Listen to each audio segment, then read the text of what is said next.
জনপ্রিয় ক্রিকেট বিশ্লেষক দেব চৌধুরী ইসলাম গ্রহণ করেছেন।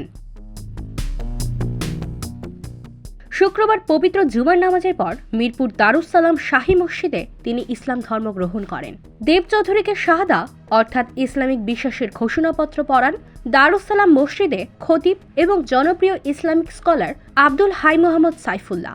শাহাদা পাঠের আগে দেব চৌধুরী বলেন, তিনি নিজ উদ্যোগে মুসলিম হচ্ছেন আজ। আরবি পড়তে পারেন না, তবে তার 3টে রুমে তার 3টে বাংলা ট্রান্সলেটেড কুরআন আছে। শাহাদা পাঠের পর মুসল্লিরা তাকে উষ্ণ অভ্যর্থনা জানান। অনেকেই তাকে আলিঙ্গন করেন এবং উপহার হিসেবে ফুল ও পোশাক দেন। তার ইসলাম গ্রহণের খবর সামাজিক যোগাযোগ মাধ্যমে ছড়িয়ে পড়লে তা আলোচনার কেন্দ্রবিন্দুতে পরিণত হয়। দেব চৌধুরীর এই সিদ্ধান্ত বাংলাদেশের ক্রীড়াঙ্গন ও গণমাধ্যমের জন্য এক ব্যতিক্রমী ঘটনা হিসেবে চিহ্নিত হচ্ছে।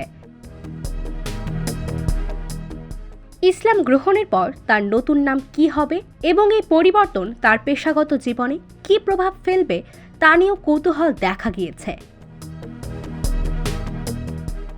IBTV, USA, new York.